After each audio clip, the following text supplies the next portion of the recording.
The show opens with our MC Taro Sakamoto, a highly respected hitman, seen coldly marching through enemy territory. Spotting several men firing at him, Sakamoto nonchalantly deflects the projectiles, dashing through the men only to dispatch them one by one. As Sakamoto heads deeper into enemy lines, he continues to brandish his skills, feared by every gangster, but also admired by every hitman. One day while shopping, Sakamoto ran into Aoi, the love of his life. Having fallen in love, Sakamoto quit his life as a hitman and got married to Aoi only to help give birth to Hana. Now living the life of a family man, we cut to the present where Sakamoto runs a convenience store, but outside a blonde kid states he's finally tracked down Sakamoto. Hard at work, Sakamoto watches as a kid draws a target on his store's sliding doors, asking for a free juice box if he hits a bullseye. With Aoi and Hana watching the boy miss, the boy asks for another go, accidentally spilling some of his calligraphy ink on a businessman that enters the store. Annoyed, the businessman prepares to punish the boy, but Sakamoto steps in, scaring the businessman with his sheer aura. Sakamoto had prepared to assassinate the businessman with a pen, but luckily no violence was needed. But everyone suddenly notices a blonde boy in his store. The boy compliments Sakamoto's readiness to assassinate the businessman, personally introducing himself as Shin the Psychic, but Sakamoto thinks of incapacitating Shin with a single blow to the head. Sensing his demise, Shin reassures Sakamoto that he's here to talk, sitting down only to confirm that Sakamoto had indeed given up on his hitman life. Seeing Sakamoto with a round body, Shin reminds Sakamoto he was once the legendary hitman, begging Sakamoto to return to his duties. As Sakamoto slurps up some instant noodles, Shin chooses to smoke to relieve some stress. But in an instant, Sakamoto splits Shin's cigarette into two, reminding Shin they're in a no-smoking zone. Realizing that Sakamoto hasn't lost his touch since he's retired, Sakamoto is suddenly called by an older man for a favor, making Shin wonder if Sakamoto is only disguising as a civilian. Having reached the older man's backyard, Sakamoto instantly gets to work cutting down a tree. Next, Sakamoto is asked by a lady to help feed her picky daughter some vegetables, managing to use a silver spoon to feed her. Finally, Sakamoto sees two boys fighting over who gets to play with a ball, choosing to split the ball into two with his bare hands, solving the issue. As Sakamoto takes a break, Shin realizes Sakamoto is a handyman for the whole town, praising Sakamoto for concealing his identity so well, but Shin still thinks Sakamoto has fallen so far from his legendary status. Heading to his car, Shin notes how it's only been 5 years since he's seen Sakamoto, still admiring Sakamoto for being so awesome, wishing for the day Sakamoto returns.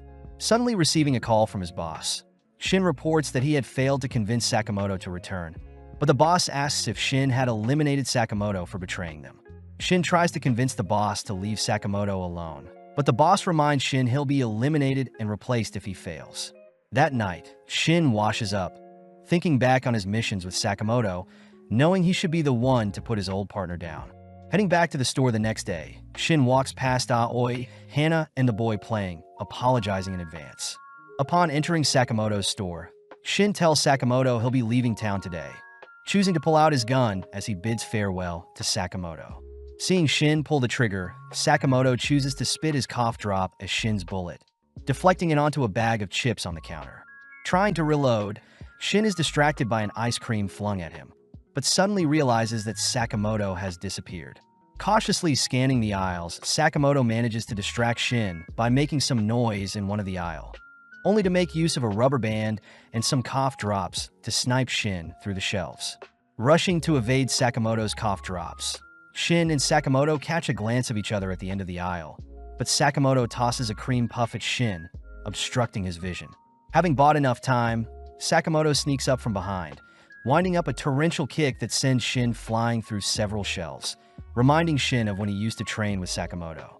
As Shin falls unconscious, he suddenly awakens a few hours later, spotting Hana and Aoi relieved to see him awake, learning he had been brought to the second floor of Sakamoto's store. Seeing Sakamoto's loving family, Shin gets weirded out, confused as to why they're serving him a lovely meal even after his assassination attempt.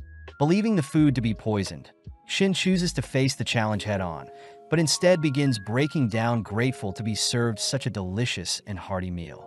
Finally understanding why Sakamoto retired, Shin and Sakamoto head outside, prompting Shin to graciously thank Sakamoto and his family for taking care of him. With Sakamoto asking Shin to come again soon, we cut to later that night, where Shin sits before his boss and his gang, begging his boss to let Sakamoto live. The boss and his henchmen scoff at such a pathetic request, reminding Shin that Sakamoto must be eliminated having abandoned their organization. But Shin offers to give his life for Sakamoto. With the boss accepting Shin's offer, the boss secretly thinks about how gullible Shin is, but having already expected the boss to lie to him, Shin turns his gun on the boss. As Shin begins a shootout with his former organization, we cut to Sakamoto listening in on their conversation, choosing to transform his convenience store into an armory littered with deadly weapons. As Sakamoto opts for a stun gun, we cut back to Shin, who slowly begins dismantling the enemies, switching from his gun to martial arts to dispatch the men. Unfortunately, Shin is caught off guard, struck by a bazooka, but still manages to run for cover. With the men rallying together, the boss reminds everyone that Shin is a psychic, meaning he can read people's minds if they're close enough. Continuing his onslaught, Shin takes out a few more men, realizing he has a single magazine left, ultimately getting struck in the leg by a bullet. Falling onto his knees, Shin is surrounded, finally giving up. Luckily, Sakamoto appears, paralyzing the men surrounding Shin. As the boss orders his men to take out Sakamoto, Sakamoto nonchalantly opens a pair of chopsticks, increasing his speed to knock out the men, all whilst flexing he can catch the bullets with chopsticks.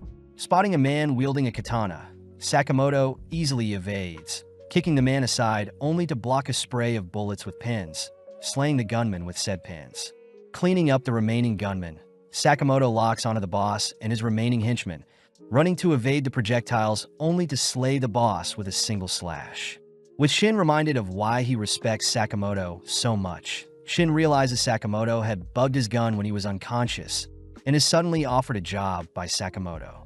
Sakamoto says he'll pay Shin 800 yen an hour, cutting to the next day where Shin has started on his first day, asking Sakamoto to not eat ramen, especially since they're low on stock. As Hana and Aoi compliment Shin's new apron, Shin makes use of his psychic abilities to help out an elderly lady, but is threatened by Sakamoto to keep their past a secret from the others. Fast at work, Shin restocks the shelves and mans the cash register, cutting to later that day, where Shin praises Sakamoto for slaying all those men. Hearing Shin mention Sakamoto slaying people, Aoi reminds Sakamoto he promised to leave his life of a hitman behind, prompting Sakamoto to reassure Aoi that he dealt non-lethal blows. Angry, Aoi reminds Sakamoto they have a family rule, and if Sakamoto ever breaks the rule, she'll divorce him, scaring Sakamoto. When Shin wonders what this family rule is, Sakamoto silences Shin in his mind, both heading to Niyakita Chinatown to pick up some items. Seeing Sakamoto pick up some heavenly pork buns for the whole family, and at half the price, Shin admires Sakamoto for being so family-oriented, but Shin is still curious about Sakamoto's family rule. Refusing to explain anything, the duo continue walking, suddenly spotting a pink-haired girl burst through the window of a high-rise, coincidentally collapsing onto Sakamoto. Although Sakamoto is fine, Sakamoto gets sad seeing his pork buns have been squashed, but our duo suddenly sees several men call out to the pink-haired girl. Introducing herself as Lu Xiaodang, the mystery girl, Lu scoffs at the men's pathetic attempts to catch her, but Shin notices Sakamoto is more sad thinking about how upset Hana and Aoi will be having no buns to bring home. As the men rush Lu, she begins knocking out the men with her martial arts, something Shin recognizes as Tai Chi, watching as 3 men suddenly surround Lu. Even still, Lu tosses and knocks out 2 of the men, unfortunately captured by the 3rd. Seeing the men prepare to slash at Lu's legs, Sakamoto stops the man's knife with some tongs, breaking them only to put the man to sleep. Seeing an opening, Shin knocks out the man, restraining Lu with a sign, allowing Lu to disarm the final gun-wielding man, knocking him out.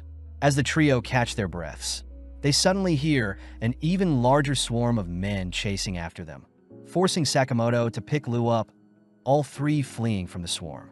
Elsewhere, we see a henchman reporting that they've failed to capture Lu, pissing Wang off, the CEO of Danshokai Incorporated.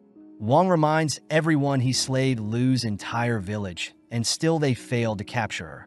But before Wang can dismiss his men, a knife decapitates his messenger's head. Known as Bacho and Sun He, Wang orders the psychotic brothers to hunt down Lu no matter what, stating that Lu has the key for them to rule over the black market. With the brothers given free rein to slaughter all that gets in their way, we cut back to our trio where Lu tells Shin and Sakamoto about her belonging to the Lu Mafia clan. Lu says she is currently in possession of her family's hidden vault key, but when Shin suggests Lu get rid of such a dangerous key, Lu refuses since her family died protecting the key, remembering the final moments of her clan burning down all whilst her parents beckon Lu to flee with the key. Lu apologizes for getting others involved, leaping away, but before Shin can follow after Lu, Sakamoto holds Shin back.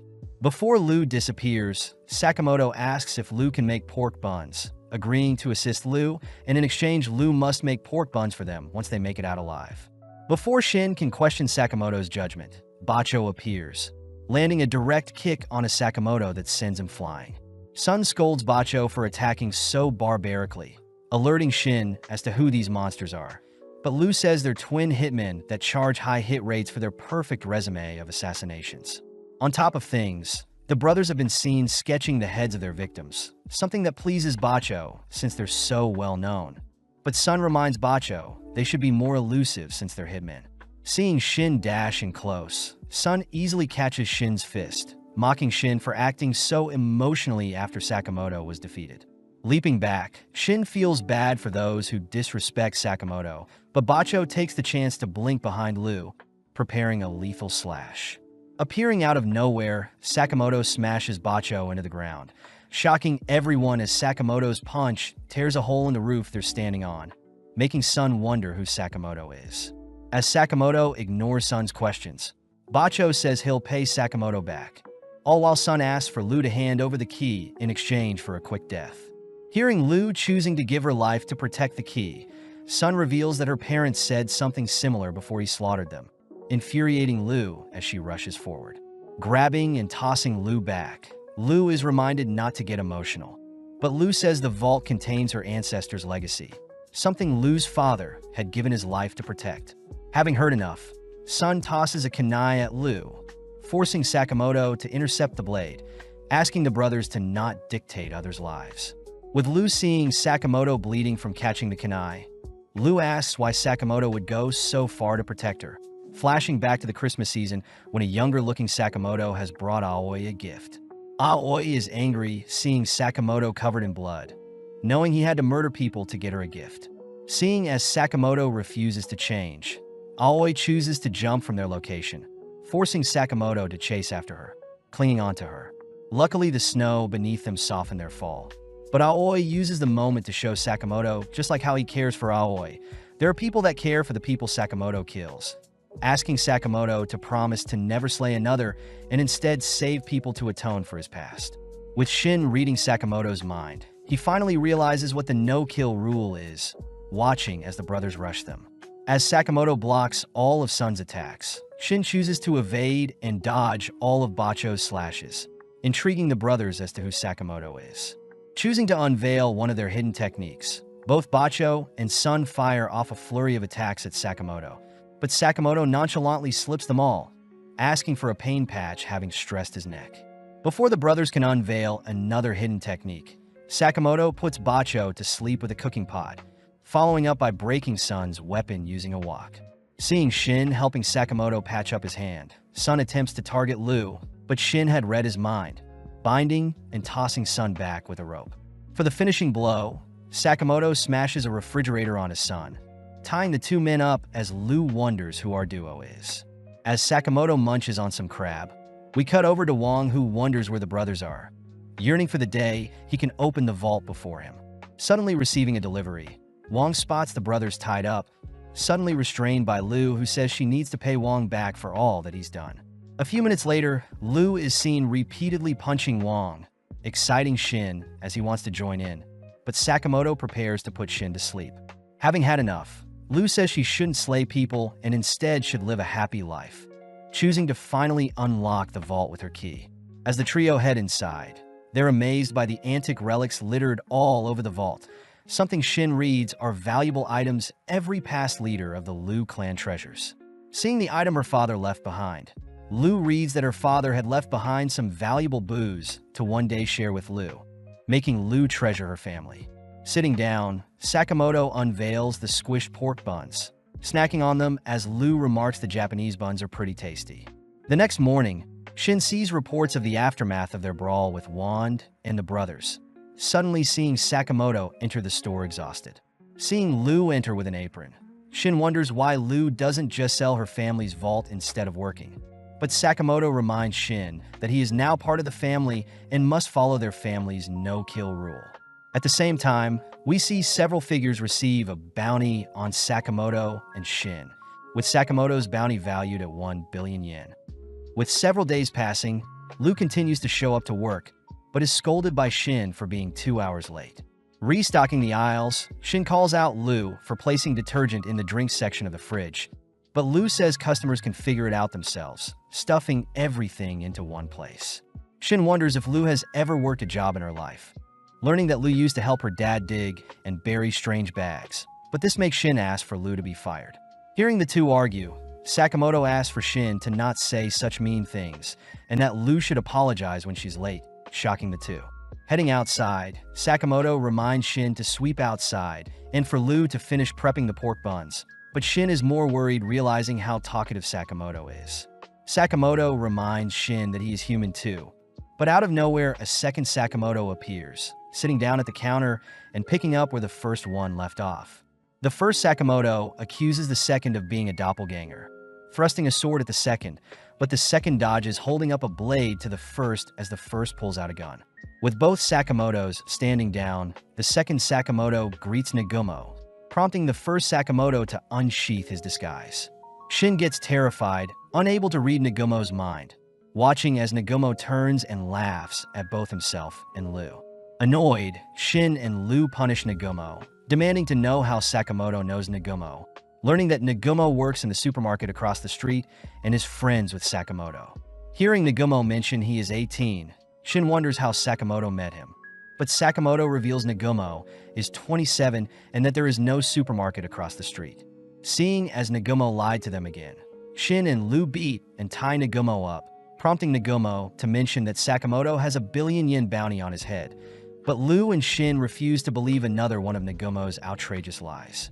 Nagumo states the JA had recently decided on it, and the news will be released tomorrow, but just then a pizza delivery arrives, exciting everyone. As the delivery man places the pizza on the counter, Nagumo says there are rumors of Sakamoto's legendary return, but just then Shin reads the delivery man's mind, hearing the man mocking everyone. Deeming himself to be Pizza Nakajima, Nakajima is revealed to be a hitman, using the tied-up Nagumo as a hostage. Upon seeing Sakamoto and Lu nonchalantly eating pizza, Nakajima warns Sakamoto to take him seriously, but in an instant Nagumo appears behind Nakajima, placing him in a stranglehold. As Nagumo tightens his grip, Sakamoto orders Nagumo to release the unconscious man, making Nagumo ask if Sakamoto will truly survive without killing. Nagumo reminds Sakamoto that he himself may be after Sakamoto, defusing the situation seeing that Shin and Lu are ready to fight, but reminds Sakamoto that his kind specializes in taking down other hitmen. Before Nagumo leaves, Sakamoto asks who is benefiting from his death, but Nagumo has no idea, calling out how stupid it was for Sakamoto to draw attention to himself when he wiped out Wong and his company. Nagumo says there won't be any more newbie assassination attempts, taking Nakajima with him only to bid farewell to Sakamoto, disappearing before Shin can follow him. As Sakamoto turns to face the pizza box, we zoom out to see several people watching Sakamoto through the pizza box, all refusing to believe such a fat man could be worth 1 billion yen. Speaking up, one of the men from Don Denkai reminds the others to not underestimate Sakamoto, having heard he used to belong to the Order, a mythical elite group, but people still believe Sakamoto is rusty after 5 years of retirement. Just then, they all turn their heads to the screen, hearing Sakamoto threaten them to try their best, only to destroy the camera. That evening, Shin wonders if Sakamoto will be okay now that others have his sights on him, but Sakamoto thinks they should lay low for a while. Just then, Hana and Aoi appear, both excited for tomorrow as Sakamoto suddenly realizes what they have planned for tomorrow. Having arrived at Sugar Park Amusement Park, the gang immediately rides a roller coaster, all having mixed feelings about such a ride. Hana takes the chance to show off the park's cute bunny mascot, Sugar Bunny, someone that reminds Lu of Sakamoto. Seeing Aoi so excited to spend time with everyone, Shin declares their operation today is to protect the Sakamotos and ensure everyone has a good time. Seeing Lu scanning the surrounding area for enemies, Shin says that he can read the minds of people in a 30-meter radius, stating those worked up are most likely hitmen. At that moment, Shin detects someone approaching, alerting Sakamoto. Revealed to be Kuriai Ninga disguised as a janitor, Kuriai makes his way towards Sakamoto all whilst Lu guides Aoi and Hana elsewhere. As Kuriai passes Sakamoto, he pulls out a needle ready to slay Sakamoto, but without batting an eye, Sakamoto plunges a pin into Kuriai's chest, only for Shin to carry Kuriai away. With Aoi and Hana not realizing what happened, Shin and Lu dispose of Kuriai's body, amazed that Sakamoto incapacitated Kuriai without hitting any vital organs. Having witnessed everything, Tatsu scolds Kuriai for being so obvious, annoyed at Shin's mind-reading powers, but wonders if he can suppress his killing intent to go undetected. With Tatsu passing by Shin, he manages to brush by without being detected, cutting to later that day where the gang is riding another roller coaster ride. With Shin and Lu positioned at the back to spot any attackers, Shin reports he doesn't hear anything suspicious, but Lu points out a strange pointy-haired looking man. Hearing the two talk about him, Tatsu lets his killing intent slip, alerting Shin to Tatsu's hitman status. As Tatsu fires off a bullet at Sakamoto, Sakamoto simply deflects it with his bulletproof glasses, but Shin takes the chance to remove his harness. Leaping out of his seat, Shin falls onto Tatsu's location, dragging him out as they both fall to a lower railing on the ride. Unable to read Tatsu's mind, Shin suddenly jumps, sensing the ride appearing behind him, but Tatsu uses the opening to toss two knives at Shin. Knowing he can't dodge both, Shin is forced to endure a scratch to the leg, suddenly collapsing having been poisoned. Tatsu remarks that his poison will take Shin's life in a few moments, using the chance to slander Sakamoto as he points out how Sakamoto fears death. Defending Sakamoto's name, Shin gets up, once again leaping over the ride approaching from behind, but this time he jumps onto his seat, dragging Tatsu for the ride. Tatsu is impressed, easily able to defend against Shin's pathetic punches, forcing Shin to rack his brain for a solution as Tatsu pulls out a knife. Scanning the surroundings, Shin hears something, evading Tatsu's advances only to drag him, falling onto a play. Having taken on the disguise of Sugar Bunny himself, Shin catches Tatsu off guard when he manages to move and evade his attacks, even going on the offense even after being blinded by Tatsu's poison. As the crowd cheers on the bunny, it's revealed that Sakamoto is off in the crowd instructing Shin how to move, perfectly countering and forcing Tatsu into a corner. Infuriated, Tatsu slashes at Shin's head, surprised to see Shin has his eyes closed, but Sakamoto spots an opening, ordering Shin to put Tatsu to sleep, wrapping up the performance. As Lu continues to ride the roller coaster, we zoom out to see Boiled and Abiguro now being dispatched to deal with Sakamoto. But Boiled orders Abiguro to not slack off and not commit unnecessary murders, something Abiguro finds attractive. Back with Shin, Lu helps apply the poison antidote to his eyes, all while Sakamoto asks who hired Tatsu. Seeing Tatsu playing dumb, Lu borrows Tatsu's poison knife, stabbing him only to begin pouring out the antidote, demanding Tatsu talk if he doesn't want to perish.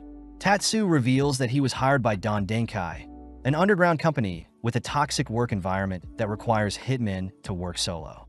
Shin calls Tatsu a hypocrite for selling out his employer, but Tatsu states he isn't loyal since he's part-time, adding that he is part of the JAA as well.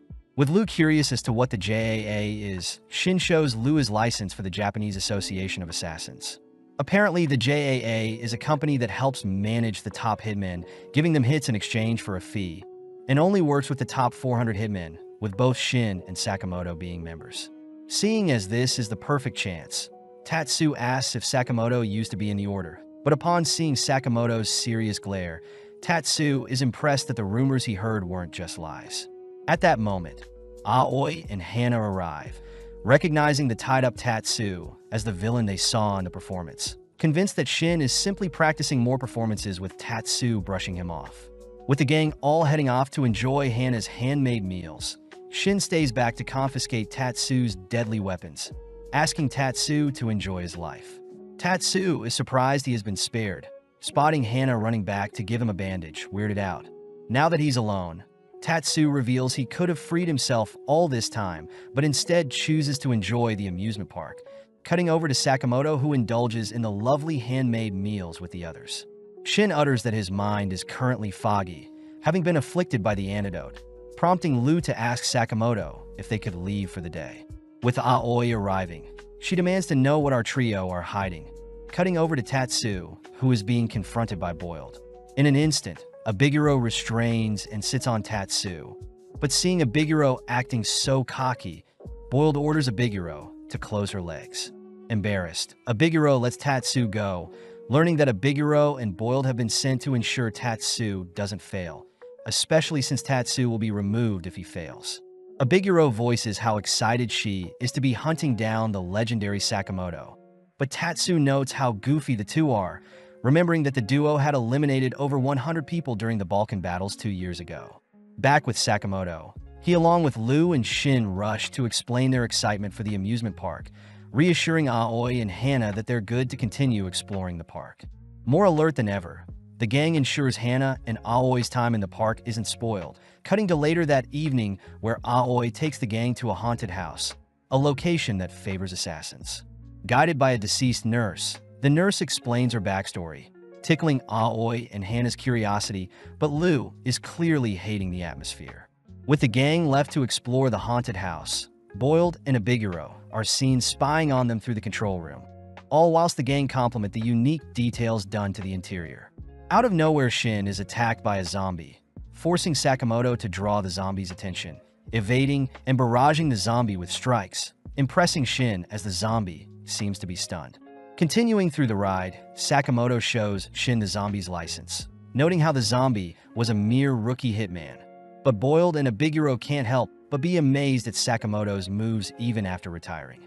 Hearing Abiguro begging to slay Sakamoto, Boiled orders Abiguro to leave Sakamoto to him. Abiguro reassures Boiled Sakamoto is all his, asking Boiled to not work out when he's stressed, reminding Boiled he used to be Sakamoto's friend.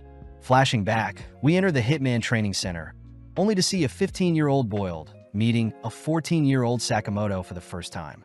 Boiled had heard Sakamoto had beaten up his friends, impressed to see Sakamoto so skilled, so they ultimately clicked as friends. Spending more time together, they are seen alone during Valentine's Day, only for several girls to confess their love to Sakamoto. With Nagumo also showing off his haul of Valentine's gifts, Boiled confirms that Sakamoto and himself were actually not alike, something that makes Abiguro love Boiled even more, seeing Boiled acting tough.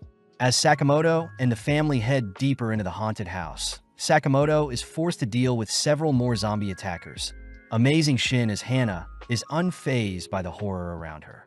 Not wanting to be beaten, Lu chugs her clan's remedy to suppress her fear, but Shin calls her out for simply using alcohol to quench her nerves.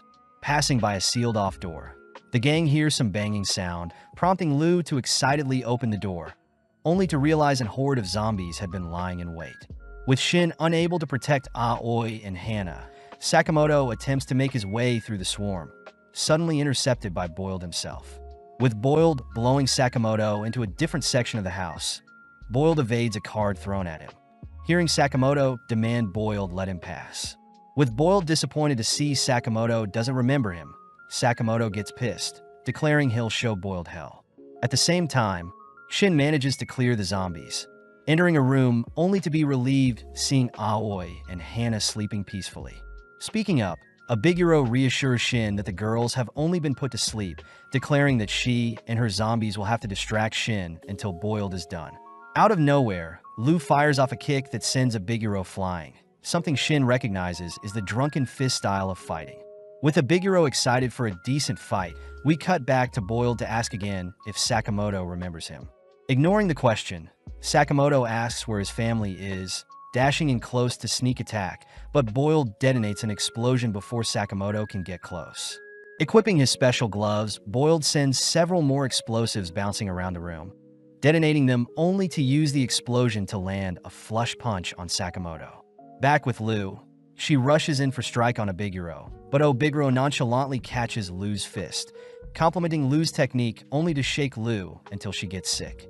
Wanted to have some fun, Abiguro orders Shin to be tied up, uttering that she wants to draw out Lu's strength, giving Lu a challenge. Abiguro wants Lu to land a hit on her every 10 seconds, or else Shin will be sliced. But Lu suddenly begins crying, yelling that she doesn't want to hurt anyone. Back with Sakamoto, we see him completely defeated by Boiled, listening as Boiled reminds Sakamoto that it's been 5 years since he's retired. When Sakamoto tries another attack, Boiled simply detonates another explosive, declaring that his Super Ball bombs combined with his Rocket Dynamite punch will ensure Sakamoto is defeated. Sakamoto is reminded of how cringy Boiled was, remembering a younger Boiled showing off his new gear along with the composition for said explosions. Annoyed at Sakamoto's weak attitude, Boiled chases Sakamoto with his explosions and fist, crying that he looked up to the Chad Sakamoto was. Charging up a lethal blow, Sakamoto catches a glimpse of his family, suddenly sent flying deep into the building corridor. As Boiled turns to leave, he bids farewell to his teenage memories with his best friend, but out of nowhere Boiled senses immense blood lust from down the corridor.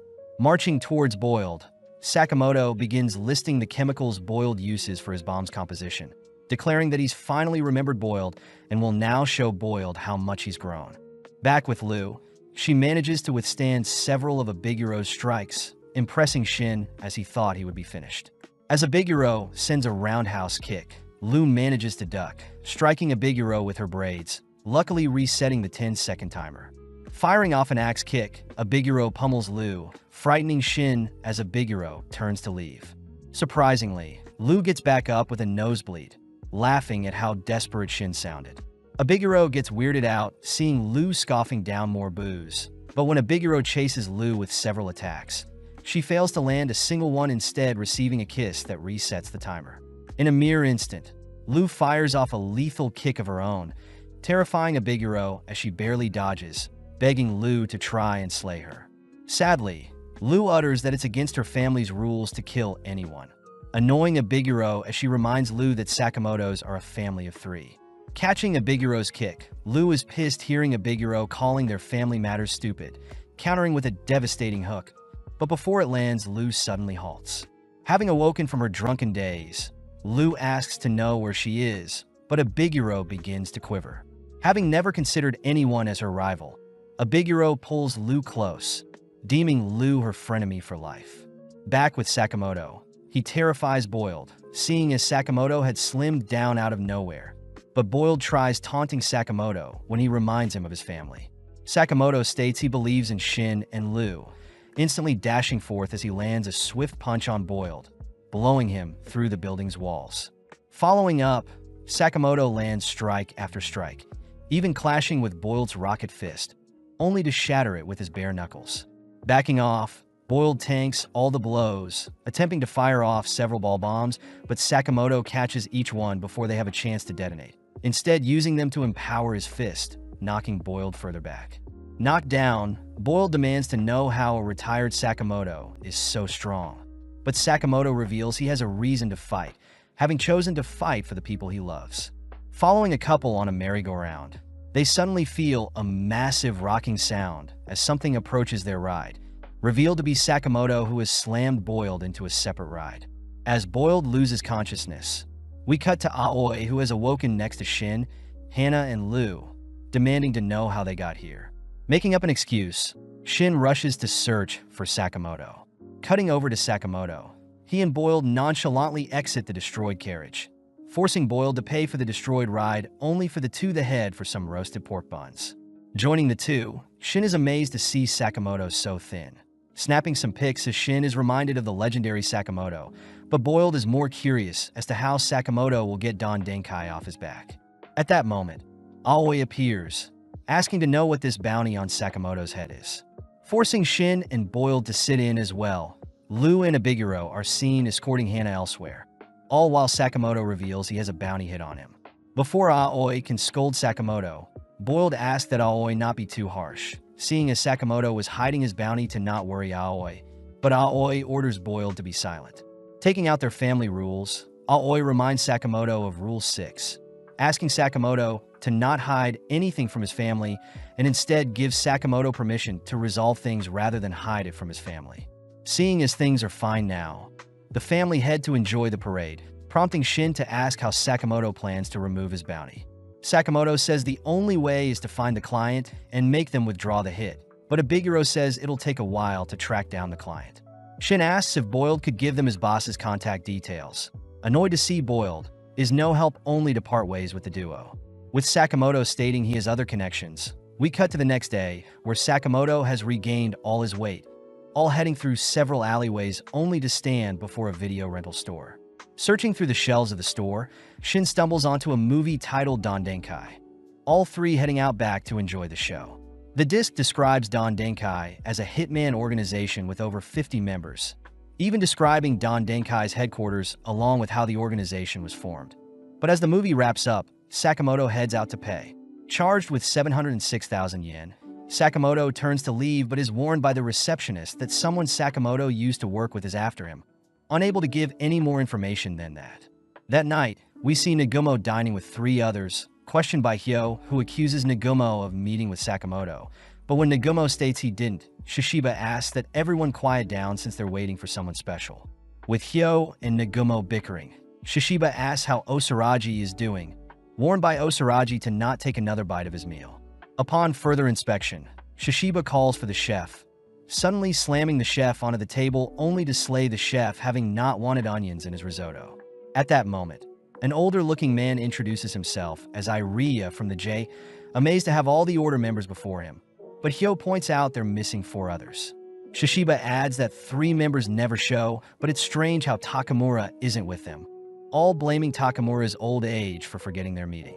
Getting down to business, Iria reveals that someone has been slaying various hitmen in the JAA, requesting that the order assist with finding and eliminating the perpetrator. Back with Sakamoto, he and the others have made it to Don Denkai HQ, ordering everyone to keep the violence to a minimum as they all don their stealth gear. Heading inside, we see 2 men talk about Boiled's recent defeat at the hands of Sakamoto, both individually taken out as Shin and Sakamoto make quick work of the men. Having found new disguises, Shin states they must climb to the top floor where the boss is, cutting to several minutes later where our trio knocks out another man with a stun gun. Having tied the man up, the trio head through the hallway towards the boss room. But Shin gets worried seeing as he can't detect anyone nearby, all ultimately reaching a set of massive doors. With Sakamoto giving the signal, they burst into the boss's room, shocked to see a pile of corpses all whilst Nagumo sits in the middle of the room. Declaring that he had slayed all the Don Denkai members and the boss himself, Nagumo apologizes for what he's about to do, suddenly blinking behind Shin, only to puncture his neck. Luckily, Nagumo was only kidding, having arrived too late and discovered the Don Denkai members were already dead. Sakamoto asks why Nagumo is here, hearing that there has been an absurd amount of hits on Hitman, with a total of 100 JA members losing their life within the past few months. Shin realizes 100 is a quarter of all professional hitmen, hearing Nagumo refer to the perpetrator as X or slur, confirming that the order has been dispatched to deal with this new threat. Liu takes the chance to ask what the order is, learning that the JA selects the best hitmen to take on impossible missions, and Sakamoto himself was once in the order. Liu and Shin remind Nagumo that Sakamoto has retired from killing, but Nagumo does mention how Sakamoto's bounty, along with the various hitmen being slayed, started around the same time. Elsewhere, we see a man dressed in all white mark his territory with an X, having used the blood from his enemies to draw his signature marking. The next day, Shin notes how annoying it is for so many hitmen to still be after Sakamoto, all watching as another hitman enters the store only to be knocked out by one of Sakamoto's gun racks. Sakamoto thinks back on Nagumo's words, pointing out that since Sakamoto struggled against Boiled, he'll surely struggle in the future, ordering everyone to get stronger in preparation for what is to come. As Sakamoto trains his cardio, Shin continues to train his psychic skills, all whilst Liu drinks herself silly, managing to dispatch another hitman whilst drunk. Cutting to Haisuk Mishimo, we see him feeding his pet bird Paisuk, having just spent the last of his money on bird food, but gets excited to slay and collect the bounty on Sakamoto's head.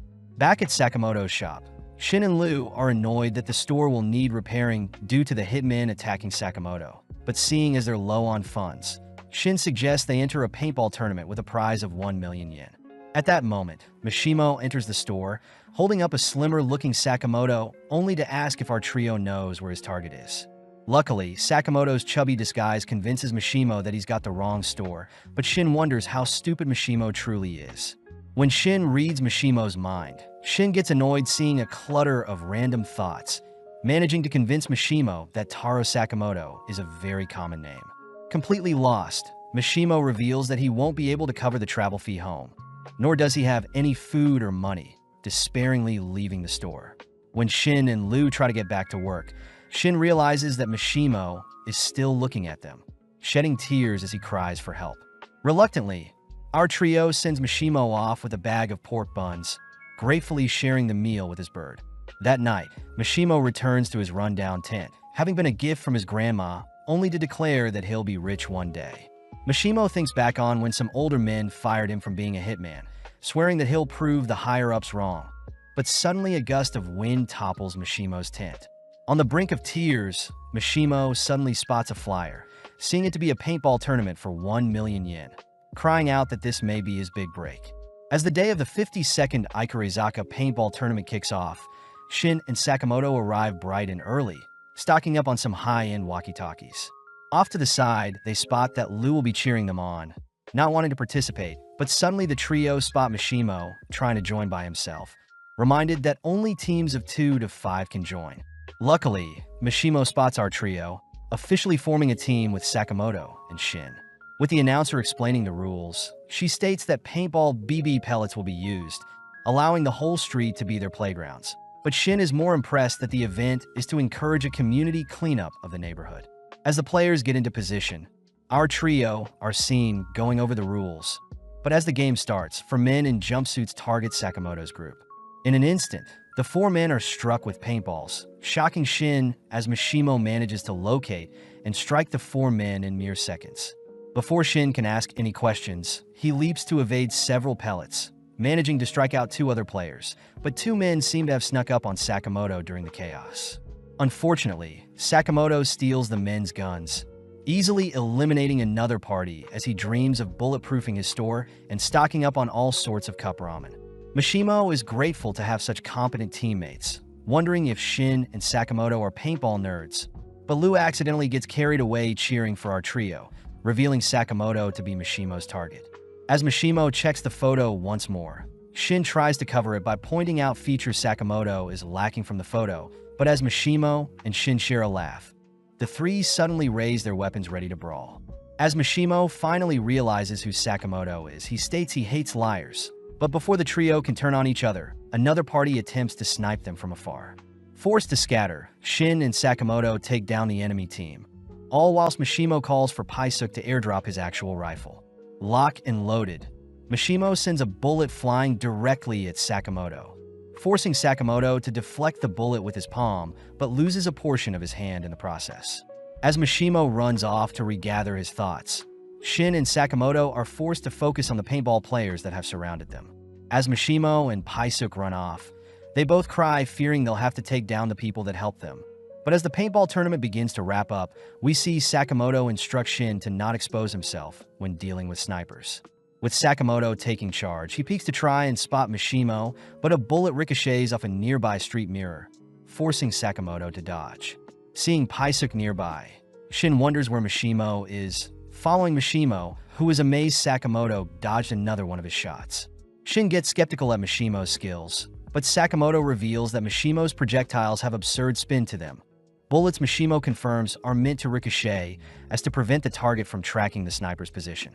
Stealing his resolve, Mishimo opts to end this, firing off several bullets, forcing both Sakamoto and Shin to constantly be on the move, weaving in and out of alleys and running through neighborhoods to survive. Turning away from a construction zone, Sakamoto and Shin choose to hide for a bit, all whilst Mishimo reflects on life. Throughout his life, Mishimo was never able to measure up to his peers mentally or physically, but when it came to shooting, Mishimo discovered his one passion in life. Sadly, when Mishimo started his first job, the higher-ups refused to take on a man that only excelled in shooting, even being scolded for failing to hold a knife during his first mission, leading Mishimo to be fired not long after. With no job or money, Mishimo swore to prove everyone wrong by slaying the legend himself. But having been speaking through his mic, Shin and Sakamoto are saddened by Mishimo's backstory. Hearing Mishimo so distraught, Shin advises Mishimo to ignore the haters, flustering Mishimo. At that moment, Shin yells into his mic, managing to locate Mishimo's location on a building. But whilst Mishimo is recovering, Sakamoto picks up a stone. With Mishimo locking back in, he spots Sakamoto cocking back his arm, only to fire off the stone at Mishimo's rifle, instantly obliterating the weapon. As Mishimo finally realizes the monstrous legend Sakamoto is, the paintball tournament ends with Sakamoto's team deemed the winners. That evening, Mishimo gets a beating, only to break down feeling pathetic. But Sakamoto reassures Mishimo that he is one of the best snipers he's personally faced, a compliment that makes Mishimo cry even more. As Shin gives 50 yen of their prize winning to Mishimo, they use the remainder to clean up the town, but Aoi is still impressed when they bring home a paintball trophy. Shin takes the chance to ask how Sakamoto and Aoi met, reading Aoi's mind as she remembers the first time she met Sakamoto. Having seen some blood on Sakamoto's shirt, Aoi rushed to hand him a bandage, but Sakamoto silences Shin with his mind before Shin can read any more of Aoi's thoughts. Several days later, Sakamoto and Aoi visit Hana at school, grateful that Shin and Lu are manning the store whilst they're gone. Following Lu and Shin, we see Shin asking Lu to not use his apron, but Lu asks that Shin not read her mind. At that moment, Mishimo enters asking for any leftover pork buns, only to see Lu barrage Shin with pork buns. Annoyed, Lu states that she can't trust someone that is constantly reading her mind, something that hurts Shin deeply as he chooses to leave the store. Several minutes later, Lu is seen alone at the counter, greeting several customers in hazmat suits only to be mistaken as Shin. Having been kidnapped, Lu overhears Mr. Tanaka and Seiba speaking about how Shin fled from them 13 years ago. But Seiba realizes that they may have kidnapped the wrong person. Tanaka divulges that there were once experiments done to create psychics, but Shin was the only one they succeeded on, weirding out the men as they fear Shin will read their minds as well. Hearing Tanaka talking badly about Shin, Lu fires off a kick that knocks Tanaka's helmet flying, demanding that Tanaka restrain from insulting his friend. With Tanaka confirming they kidnapped the wrong person, we cut back to Shin, who has returned to the store to apologize to Lu, but notices Lu is missing. When Shin begins to inspect some loose glass, he notices Sakamoto and the others are home, apologizing as he failed to protect Lu. Luckily, Sakamoto reveals that Shin's apron has a GPS tracker on it, cutting back to Lu, who hears Tanaka freaking out for failing another mission. As the men continue their journey back to their lab, Lu regrets saying the mean things to Shin, only for the men to spot Sakamoto and Shin riding in on a motorcycle. As Sakamoto demands the men hand over Lu, Tanaka spots Shin is with Sakamoto, sending out some of their men to deal with Sakamoto. Sadly, Sakamoto easily deals with an attacker, followed by Shin derailing another by jamming a piece of wood in their rides, only for Sakamoto to grind away at another's helmet with his Hot Wheels. Seeing as they're out of men, Tanaka wonders what they should do, ordering Lu to be quiet as Tanaka fears failing more than anything. Hearing Shin is on the roof of their car, Tanaka calls on Seiba, taking over the wheel all while Seiba joins Shin, asking to get paid extra later on. With Shin taking a fighting stance, Seiba dons his suit, suddenly turning invisible only to knock Shin onto another car on the highway. Leaping after Sakamoto, Seiba attempts to put Sakamoto down, but is surprised to see Sakamoto block his invisible strike. As Sakamoto begins strangling Seiba, Seiba chooses to puncture Sakamoto's motorcycle's fuel tank, only to light it on fire. Seeing Sakamoto's ride explode, Seiba returns to Tanaka's car. Amazed, Sakamoto lives up to his legendary Hitman status, but apologizes for not being able to retrieve Shin. Following Sakamoto, he and Shin observe the GPS stop at Okatabe, a location Shin knows is the headquarters of the lab he grew up in. Shin utters that the original scientists weren't evil whatsoever, wondering what has changed since he left, both taking the bus to their destination. Having stopped outside the Okatabe Science Museum, Shin reveals that the lab is concealed in the basement, both choosing to enter in hopes of retrieving Lu. Upon entering the museum, our duo are stopped by some workers that convince Sakamoto and Shin to stop for a picture, both given dinosaur heads to pose and keep. Back on track, Shin guides Sakamoto to a hidden passage, all whilst Lu is wheeled through the lab, having been tied up. As Lu looks around the lab, she suddenly is stopped as Kashima asks if Tanaka had succeeded with capturing Shin, wondering if the girl before them is truly the psychic they're after. Hesitantly, Tanaka lies, reminded by Kashima that Tanaka's life is on the line if they fail. But Liu is more curious as to why Kashima has a reindeer mask and stitches all over his body. Speaking up, Saber reveals that he caught the wrong person, prompting Tanaka to be sent away with Liu, leading Kashima to ask Saber to retrieve Shin himself.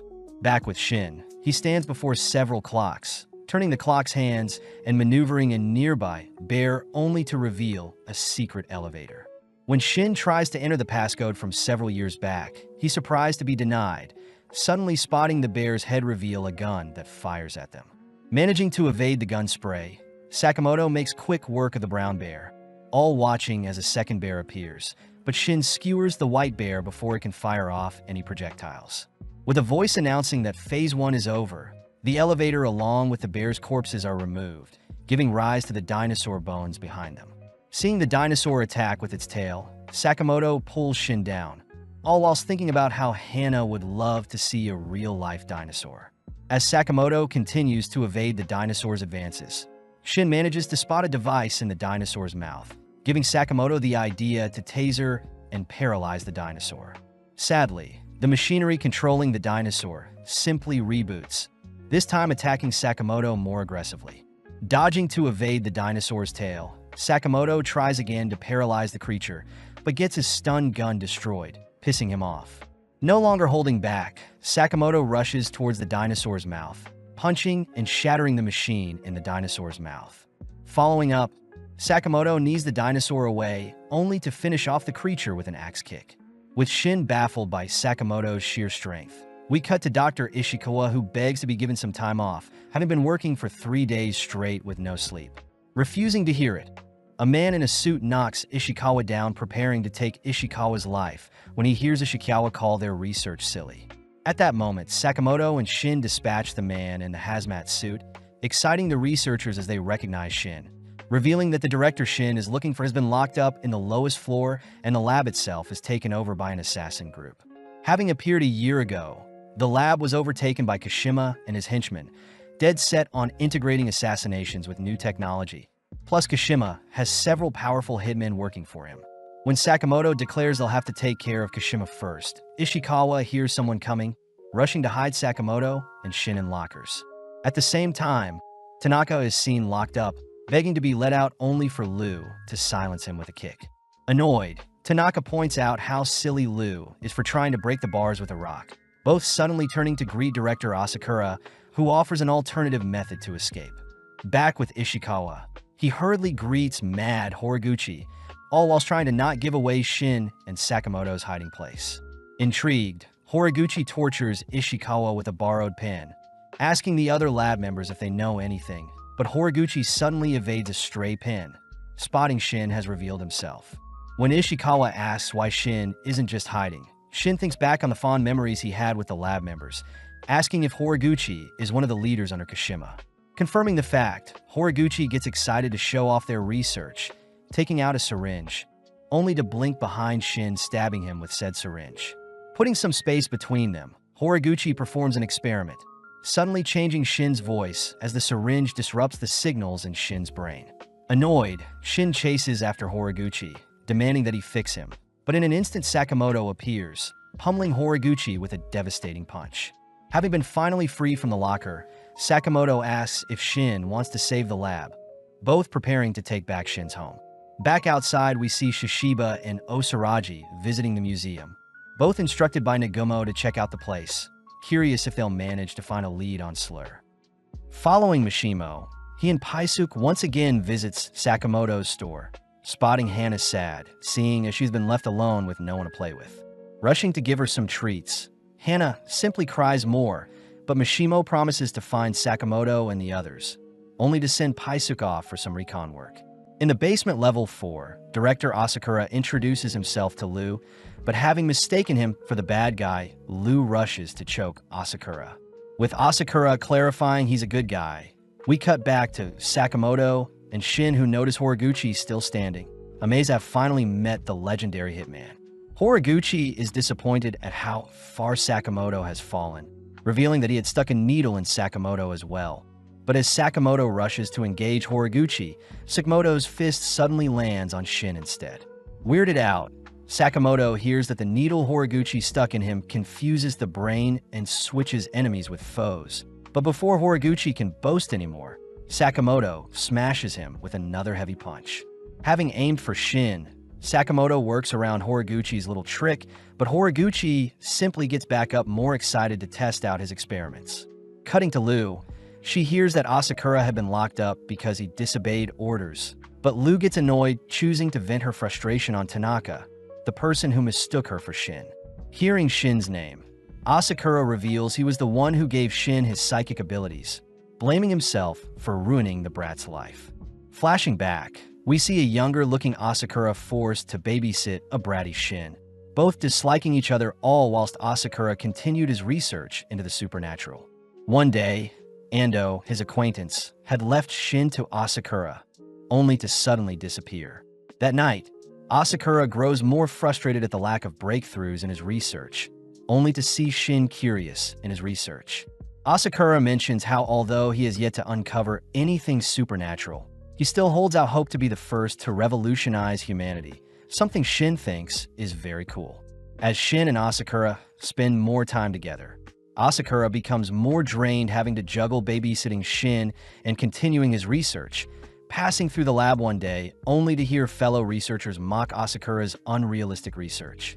Surprisingly, Shin stands up for Asakura, but later that night, Asakura finally manages to create a mixture that may change his career. At that moment, a tired Shin enters the lab, choosing to drink the newly created mixture seeing as he is thirsty. But as Asakura rushes to check on Shin, Shin simply begins to vomit. The next day, Asakura sees no abnormal signs from Shin, but out of nowhere Shin states that he's not okay, having been able to read Asakura's mind. In the following days, Shin would tease Mr. Tada for fantasizing about Miss Namiki, horrifying Asakura as the lab members run several more tests on Shin. Over time, the lab members grew distant from Shin, denoting how Shin's powers are actually quite creepy. Not wanting Shin to live an isolated life, Asakura rushes to come up with a cure for Shin's powers. But when Shin asks if Asakura is proud of his greatest work, Asakura apologizes, having never wanted Shin to be tangled up in his research. Frustrated, Shin pushes Asakura aside, running away several days later, something that makes Lu and Tanaka bawl, hearing such a sad story.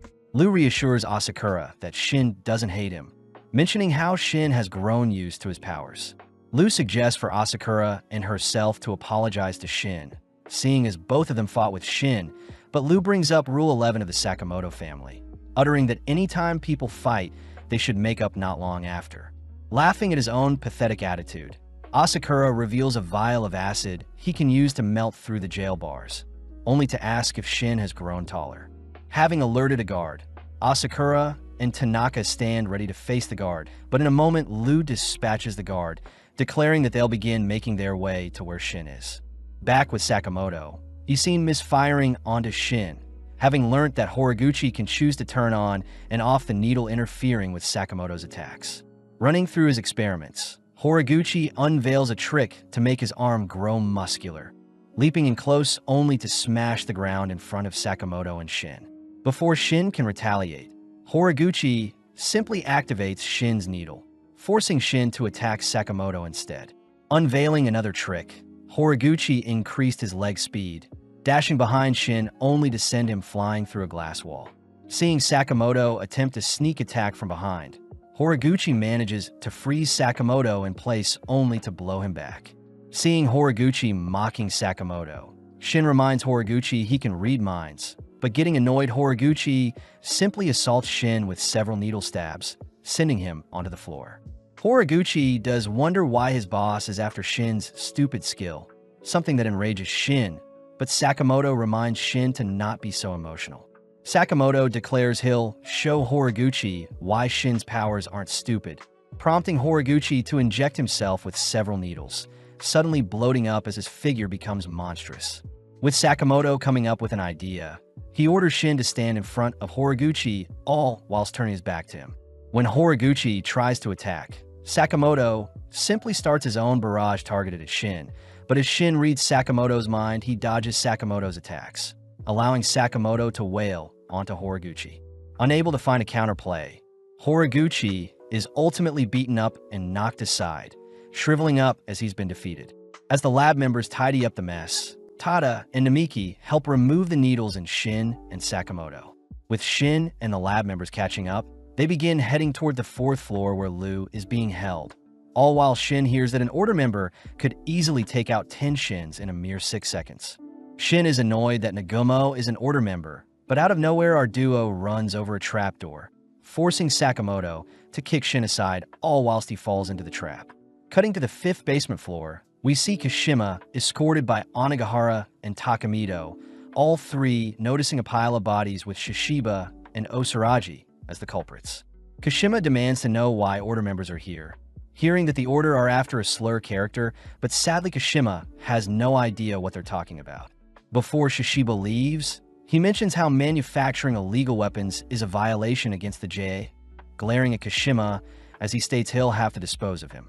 Before Shishiba can take another step, Onigahara and Takamito blink in front of Shishiba, asking for permission to slay Shishiba. Before Kashima can give the order, Osaraji pierces and decapitates the men in an instant. When Shishiba turns to Kashima, he's surprised to see Kashima in tears, having felt sorry for the men that passed away before him. Taking off his deer mask, Kashima unravels some stitches in his arms only to show off several blades in place of his hand. Shishiba and Osaraji are disgusted to see a killer scold them for taking another's life. But out of nowhere, Kashima manages to land a slash onto Shishiba, declaring that his boss pardons his kills. Retaliating, Shishiba twists and breaks Kashima's neck, confirming that Kashima is connected to Slur. As the duo leave, they suddenly sense Kashima getting back up, uttering that he has an artificial skeleton, but out of nowhere Sakamoto falls onto Kashima. Surprised, Shishiba nonchalantly greets Sakamoto, introducing Osaraji to Sakamoto, who considers Sakamoto as a big teddy bear. Sakamoto hears that Kashima is the evil boss of the labs, pissing Kashima off as he declares he'll offer Sakamoto's head to his boss, all whilst Kashima continues to unravel his weapon-filled body.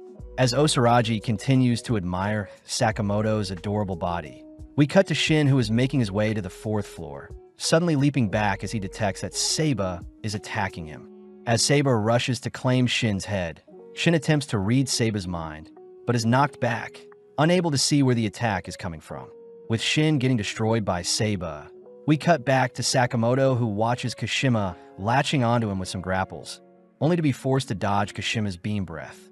Seeing as Sakamoto is fighting Kashima, Shishiba and Osaraji leave to track down Slur, but Osaraji gets worried that Sakamoto will be slayed. Luckily, Shishiba states that Sakamoto isn't the type to ever die, but as we cut back to Shin, he's seen on the brink of death, having endured a beating. When Seiba lunges in for a lethal blow, Shin suddenly spots Paisuk nearby, choosing to tank the stab only to wipe some of his blood onto Seiba. In an instant, Seiba is pierced by several bullets, revealed to be Mishima, who has come to save the day. Seeing Kashima mocking his family and is dead set on hunting them down, Sakamoto chooses to take out a pen, dashing in close before Kashima can fire off another beam, only to plug the weapon with his pen. As the weapon backfires on Kashima, Sakamoto asks that Kashima refrain from insulting his family, all whilst Lu and the others hold Tanaka hostage, seeing as several more guards are searching for them.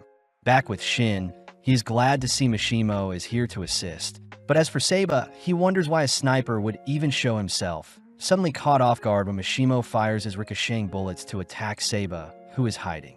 Realizing that Mishimo has found his hiding spot, Seiba activates his stealth, attempting to flee, but Mishimo simply fires off bullets to tear down the railing Seiba is on. As the smoke clears, Mishimo spots Seiba standing on a railing, preparing to slay Seiba, but having wrapped a pipe in his invisible suit, Seiba tosses the pipe at Mishimo's shoulder. Having pierced Mishimo's shoulder, Seiba rushes to pin down and slay Mishimo, but Mishimo manages to get off another ricocheting shot, able to pierce and tear off one of Seiba's arms. Before Mishimo can ready another shot, Seiba reveals he was only concealing his lost arm, thrusting his blade into Mishimo's stomach only to kick away Mishimo's remaining ammo. Before Seiba can deal with Shin, Kashima cries that they'll be taking out Seiba here and now, only to order Paisuk to deliver one final bullet. Having fired off a bullet that missed Seiba, Seiba mocks Kashima's pathetic attempt, but is surprised to see that Kashima was actually aiming at a sprinkler above him. As the water disarms Seiba's invisibility, Shin rushes in to grapple and pins Seiba down, officially knocking him out. Out of nowhere, several explosions can be heard across the lab, but as we cut back to Sakamoto, he hears that Kashima has rigged up several explosions that will wipe out the lab in 20 minutes. Getting serious, Sakamoto states he'll only need 5 to defeat Kashima, beckoning Kashima to rush in for an attack. But having easily dodged, Sakamoto hears that Kashima's body has been replaced with various weapons making up 70% of his body. Impressed, Sakamoto takes out weapons of his own, showing off some stickers, a mechanical pencil, and a flyer. Insulted, Kashima lets loose several projectiles. But as Sakamoto evades the projectiles, he retaliates by flinging the pins lead into Kashima's eye. Falling to his knees, Kashima's eye begins to bleed, but having followed up with a sticker to his other eyes, Sakamoto manages to obscure Kashima's vision, only to land a powerful whip that sends Kashima flying. Seeing Kashima unfazed, Sakamoto wonders if Kashima is immortal. Hearing that Slur was the only one that valued Kashima, therefore Kashima will give his life for Slur. As a train approaches Kashima from behind, both Sakamoto and Kashima leap to avoid it. But having landed on the train, Kashima chooses to bind and drag Sakamoto along the tracks. Annoyed by Sakamoto's carefree attitude, Kashima watches as Sakamoto slices the metal bindings with a flyer, only to fling Kashima into a nearby wall using the same binds extruding from Kashima's body. In a separate tunnel, an underground subway suddenly spots Sakamoto tackling Kashima through a wall, prompting both men to fly through the subway carriages. Looking around, Kashima downs a drink, confirming that Sakamoto is truly a legendary hitman, able to mask his presence and blend in with the crowd. Having snuck beside Kashima, Sakamoto lands a disgusting kick on Kashima, glad to see he can go all out seeing as Kashima is immortal. Flashing back, we see a younger-looking Kashima being berated for beating up men that were torturing a cat, but often the crowd Slur passes by, dispatching the onlookers glaring at Kashima. Having praised Kashima for slaying for the better of others, Slur marks Kashima's lips with his signature cross, officially deeming Kashima as his own property. In the present, Kashima declares he'll slay all that gets in his way. But seeing an elderly woman enter the carriage, Sakamoto drags Kashima into the section between carriages only to begin barraging Kashima with hundreds of punches. With the carriage unable to withstand Sakamoto's power, Kashima is forced into a separate carriage, attempting to spray down Sakamoto with bullets. But Sakamoto simply deflects them all with a railing. Using the railing to smack Kashima around, Kashima leaps back only to unveil a massive weapon in his chest, managing to blow Sakamoto out of their current train onto an adjacent one. Monstrously, Sakamoto recovers, sprinting along the adjacent train only to hop back onto his original train. With Kashima sitting down to relax, he horrifically sees Sakamoto coldly enter the cabin, rushing to pick up nearby passengers only to toss them at Sakamoto. Sadly, Sakamoto nonchalantly catches and places the passengers back down. But choosing to end their duel, Sakamoto combos Kashima with several strikes only to drag his unconscious body out of Sato Higure Station. Reporting the good news to Shin, Sakamoto hears that he has 15 minutes left until the lab explodes. Choosing to toss Kashima's corpse aside, all whilst we cut to Lu, who saves a researcher from a piece of falling debris. Before Lu can think of a way out of the lab, a piece of the ceiling falls on her, forcing Shin to tackle and save Lu. As Mishimo joins them, we see Lu and Shin are awkward at first, but suddenly Lu breaks down apologizing for stealing Shin's apron earlier. Having made up, Asakura greets Shin as well, both feeling awkward as it's been a while, but Shin reminds everyone they only have 10 minutes to spare. Seeing as they need to save everyone, Shin asks Asakura to sketch out the floor plan of the lab, focusing only to ask Lu and Mishimo to rescue some people still trapped in the lab. As for Shin and Asakura, they head elsewhere, all whilst Asakura appreciates Shin's control over his powers, reminiscing on the times they would spend together. At the same time, we see Shishiba and Osaraji scrubbing through the lab surveillance, only to confirm that Slur is the mastermind behind the lab's takeover. Back with Shin, he sends Asakura to help someone all whilst Shin continues forward But as Shin begins to approach a man, he suddenly halts, seeing the man's cold presence. Suddenly sensing his own demise, Shin freezes, all while Slur passes by Shin, asking Shin to say hello to Sakamoto for him. Having saved everyone, Shin and Asakura meet up with the lab researchers outside, flustered to see everyone admiring how much Shin has grown. Taking the chance to introduce himself to Sakamoto, Asakura thanks Sakamoto for raising Shin in his absence, only to cut to later that night, where the entire family has finally regrouped for a nice homely dinner. As Shin and Lu continue to bicker, Shin suddenly gets terrified, seeing that Sakamoto wants to silence them in his head. With a few days passing, Shin and Lu voice how exhausted they're from surviving the lab incident, giving Sakamoto the idea to take his family to a natural hot spring to decompress. Shin gets worried, revealing that he can't read minds at the moment, but Sakamoto states that Shin's #1 priority is to rest and recover. As the gang head inside, Shin mentions how he's never been to a hot spring before, but at the same time we see Yutaro manning the reception, annoyed he had to come back and work at his parents' hot spring. When Sakamoto asks to pay to use the hot spring, Yutaro notes how familiar Sakamoto looks, but before Yutaro can say anything, he rushes to retrieve some towels for the Sakamoto family. Swiftly picking up a flyer, Yutaro confirms that the legendary Hitman is before him, quivering in fear, seeing as an amateur hitman like himself is standing before God. With Yutaro fixated on the $1 billion bounty, we cut to a few moments later where Sakamoto and Shin are changing before they enter the hot spring, all whilst Yutaro pumps himself to slay the legend himself. As Sakamoto and Shin clean and rinse themselves off, Yutaro admires Sakamoto's quick handwork, only to watch the duo enter a jet bath, something that makes Shin tingle. Hearing Sakamoto not pleased by the jets, Shin reaches for a button to increase the jet's pressure, but at the same time, Yutaro triggers an explosion attempting to sweep away Sakamoto. With Shin launched into the air by the explosion, he accidentally slips on some soap, only to be flung into a wall. Yutaro admires his explosive trap, but having scanned the area for Sakamoto, Yutaro horrifically witnesses Sakamoto enduring the high-powered jets as if they were nothing. Up next, the boys move into the sauna, prompting Shin to reach for some water as he plans on heating up the room a bit more. Seeing Shin pouring the water onto some hot coals, Yutaro suddenly ignites the hot rocks, blasting the room with hot steamy air that sets the wooden room on fire. But seeing Sakamoto relaxed, Yutaro curses at Sakamoto's thick skin. Seeing as Shin had fainted, Sakamoto reasons they should cool off with a cold bath, but Yutaro attempts to freeze our duo to death.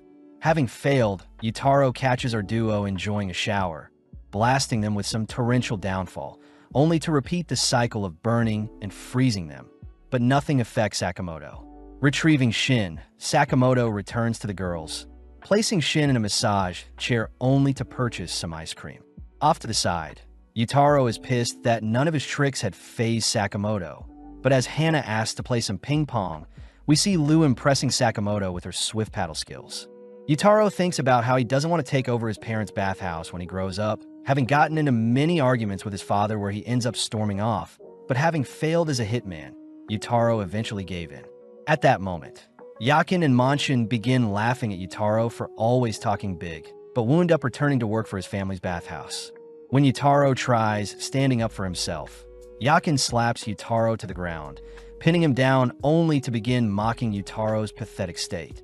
Pissed, Yutaro warns the bullies to not make fun of his family's bathhouse, but sadly Yutaro stands no chance against the bullies.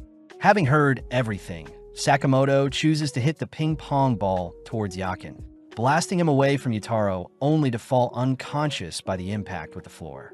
Next up, Sakamoto finishes up his ice cream, choosing to toss the ice cream handle at Manshin's blazer, pinning him to a nearby vending machine, which knocks him out.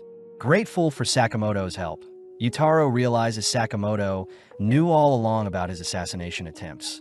But before Yutaro can apologize, Sakamoto cuts him off, instead complimenting the bathhouse's innovative designs, promising to return with his family in the future.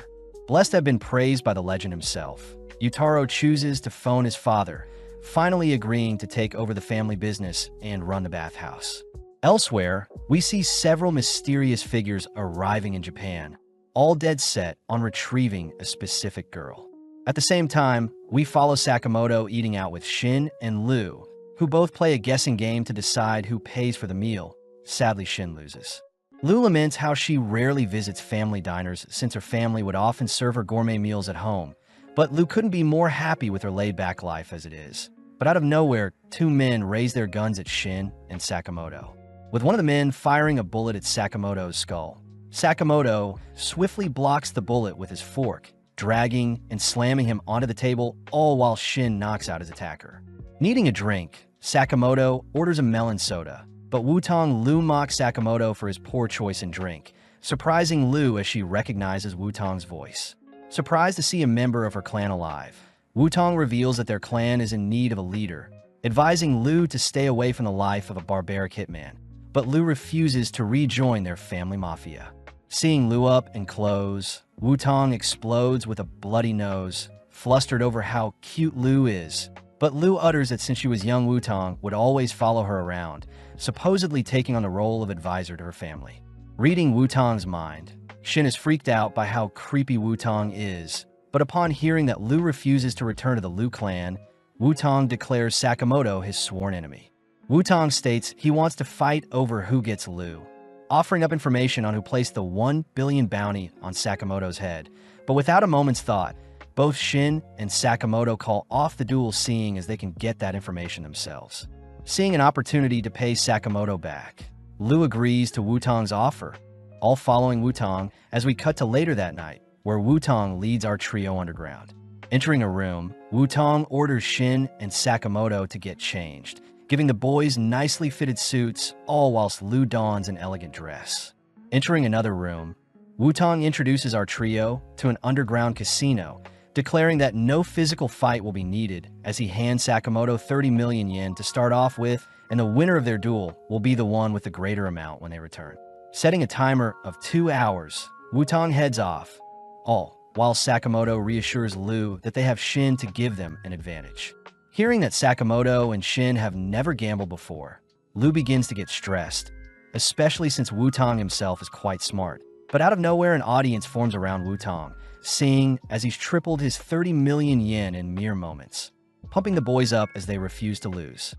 As our trio wonder how they should tackle Wutong's challenge, Lu reveals that gambling is more than just luck, something Wutong confirms as he declares that calculations are a big part of what separates Mafia from Hitman. Speaking up, Sakamoto corrects Wutong, uttering that hitmen don't rely on luck either to survive. But as we follow Shin, we see him sitting in on his first game, having never gambled before. Within seconds, the other gamblers deduce that Shin is a sitting duck, all declaring they'll squeeze Shin for his money. Annoyed, Shin watches as the players around him call and raise, but having seen his 2-card, Shin is still confused about what to do. Checking on Shin, Lu mocks Shin for looking so scared, only to begin fighting with Shin, accidentally showing Shin's cards to the other players. The players recognize that Shin has got a pretty strong hand, but getting greedy, the players all utter that they'll bluff Shin. Sadly, Shin has been reading their mind, countering by going all in. In mere seconds, Shin is up 12 million yen with a total of 22 million yen, giving Shin the confidence to take on the gamblers head-on. At the same time, we follow Sakamoto joining in on a roulette game, choosing to place his entire bet on red, but the game handler secretly notes how he can control where the ball will land. Having kept a single chip for himself, Sakamoto watches closely for the ball to briefly graze a red tile, instantly firing off his last chip to stop the roulette from spinning, shocking everyone as Sakamoto's new total is 29 million yen. Cutting to Wutong, he receives word of our trio slowly winning more money, but even though Wutong knows they must be cheating, he allows them to continue. Deep in thought, Wutong is revealed to be cheating as well, having been counting cards during blackjack. Wutong remembers a time when he was bullied for not meeting the standards of his clan, but Lu herself had fended off Wutong's attackers, both sitting down as Lu realizes Wutong is related to her. Lu wonders why Wutong didn't fight off his attackers, but not wanting to be embarrassed, Wutong makes up a pathetic excuse covering for the fact that he was too weak, but surprisingly Lu buys it, calling Wutong a genius. Ever since then, Wutong vowed to hone his brain to make up for his lack of fighting skills, dreaming of the day he can stand beside Lu. As the 2-hour timer ends we see both parties manage to gather 87,630 chips, but seeing as they'll need a tie-breaking game, Lu herself asks to play Old Maid. Having added 2 men to Wu-Tang's team for a 3-on-3, the loser will be the last one standing with the Joker card, exciting our trio as they are quite familiar with such a simple game. As the game starts, Shin scans the players to see who has the Joker card, horrifying Sakamoto and Shin when they realize Lu is in possession of the Joker. Picking first, Wu-Tang mentions how he can read Lu like a book, hovering over Lu's cards only to purposely remove the Joker from Lu's hand. Up next, Shin picks from Wu-Tang's hand, but as Shin reads Wu-Tang's mind, he hears that Wu-Tang knows of his psychic abilities. In mere moments, Wu-Tang overwhelms Shin with an influx of new information, overheating Shin's mind and knocking him out of the game. With several turns passing, Sakamoto is up next to pick, annoying one of Wu-Tang's men, but having sped up, Sakamoto had picked the Joker card only to swap it out for a safe card using his super speed. Although Wu-Tang couldn't see his movements, he warned Sakamoto against cheating, but as we cut to the final 2 players, we see it's Sakamoto against Wu-Tang. But Sakamoto has the Joker, leaving Wu-Tang to pick. Although Sakamoto has a poker face, Wu-Tang is still able to read Sakamoto's intentions, swiftly reaching for the final non-Joker card. But Sakamoto grips onto the card for dear life. Wu-Tang struggles to rip the card out of Sakamoto's hand, but seeing an opening, Sakamoto switches the card for the Joker, annoying Wu-Tang. At that moment, Wu-Tang's men raise their weapons at Sakamoto, but more importantly, Wu-Tang's men remind Wu-Tang that they're the Mafia and that they're meant to take the things they want, not play games for them. Hearing his men speak so lowly of him, Wu-Tang gets flashbacks of being ostracized in his past, allowing his trauma to get the better of him as he accepts his demise. Speaking up, Sakamoto reminds Wu-Tang he can still impress Lu, exciting Wu-Tang as he bluffs that the guns his men were holding were meant to blow up when they fired. Having distracted the men long enough, Sakamoto and Lu get to work dispatching the armed men, tossing and knocking them away, ultimately managing to take down the army with the use of a pool stick and pool balls. As for the final man, Wu-Tang reveals his bluff by firing off one of the supposed rigged guns, admitting defeat as Wu-Tang utters he doesn't deserve to stand by Lu's side. Sakamoto states that he doesn't want to decide what happens to Wu-Tang's and Lu's relationship, empathizing with Wu-Tang as Sakamoto has a family to love and protect as well. Returning to Sakamoto's shop, Wu-Tang is seen being hired by Sakamoto, but having lost their duel, Wu-Tang agrees to give Sakamoto information on Slur.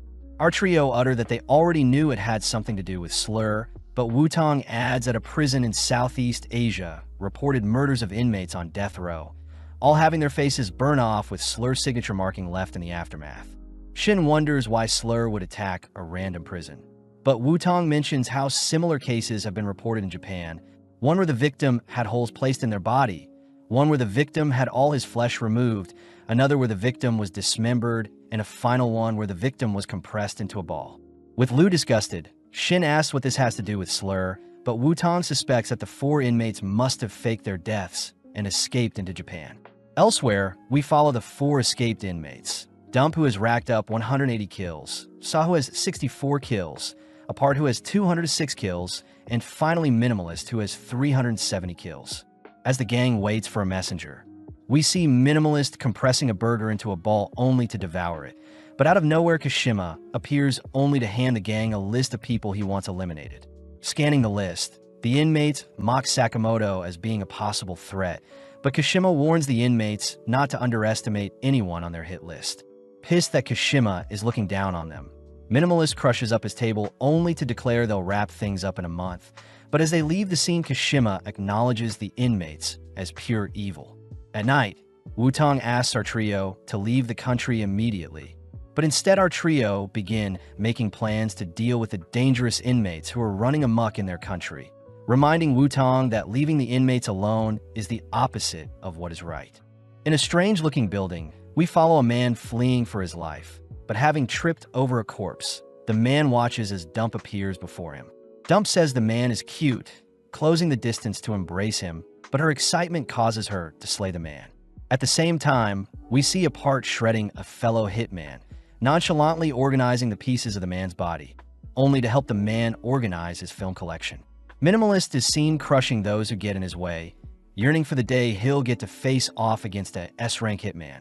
But as the trio report their hunts in a group chat, we see Saw indulging in the life he was missing, excited to hunt down Sakamoto himself. Apparently, Wu-Tang had promised to look into Slur to help out Sakamoto. Cutting to the present day, where our trio are heading back to the video rental store, only to ask the clerk for intel on the death row inmates. Although the price for such intel is just over 1 million yen, Sakamoto forks over the cash, only for us to cut over to Osaraji and Shishiba, who are driving the other order members. The members begin to discuss the recent appearances of the escaped inmates, but when Osaraji misses a turn on the highway, she comedically reverses as traffic speeds past her. Hyo scolds Osaraji for being inconsiderate to Takamura, who can't handle Osaraji's strange driving, but Osaraji only cares about slaying the inmates that are doing as they please, ironic as Shishiba points out how crazy Osaraji gets when hunting as well. Seeing a fly buzzing around their van, the order members suddenly cry for each other to get low, all watching as Takamura monstrously slays the fly, all whilst decapitating the top of their van, something that gives the order members hope as they declare they'll easily be able to take on the 4 inmates. Back with Sakamoto, we see him sleeping through the intel he bought, but as we cut to the coming days, we see Mishimo training with Sakamoto. Impressed Sakamoto was able to catch 99 of his 100 bullets shot with some mere chopsticks. At that moment, Shin arrives, complimenting how sharp Sakamoto is, but out of nowhere Shin attempts to stab Sakamoto with his blade. Having caught the blade, Sakamoto asks why Nagumo is here, but Nagumo simply asks Sakamoto to stop looking for the inmates, seeing as the order members have been tasked with hunting them down. Hearing that Sakamoto wants to question them for information on Slur, Nagumo reminds Sakamoto how dangerous it is, revealing that Sakamoto is considered a B-rank threat, all whilst Nagumo himself is S-rank. Following Shin and Liu, they're out shopping for home improvement goods, but seeing Liu so nonchalant, Shin reminds Liu that they need to get stronger for Sakamoto's sake. As Liu cuddles with a cat, we see the store clerk offer Shin some puppies to snuggle with. But as Shin takes a liking to Machi, the Shiba Inu, the animals in the store begin to act strange. Off in the corner of the store, we see Saw nonchalantly admiring the animals, and when Shin asks who Saw is, he utters that he was an ex-militant. As our duo approach Saw suddenly retrieves his axe, nonchalantly blowing Shin through some shelves. Liu is horrified by Saw's sheer strength, and having caused a commotion, we see the other customers clear the scene, all whilst Shin recovers from his attack.